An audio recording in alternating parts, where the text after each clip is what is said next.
Welcome, here I've got Samsung Galaxy S21 Ultra and I'm gonna show you how to take burst shot in the camera app at this device.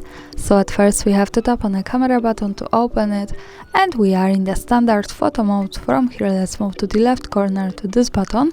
When we pick it, we can open the advanced camera settings. Now let's focus on the pictures category with swipe shutter button 2. When we tap here, we can pick from take burst shot or create GIF.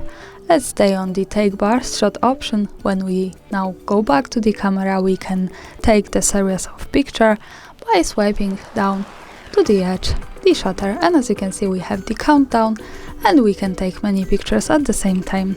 And this is how to use this. Thanks for watching, subscribe our channel and leave the thumbs up.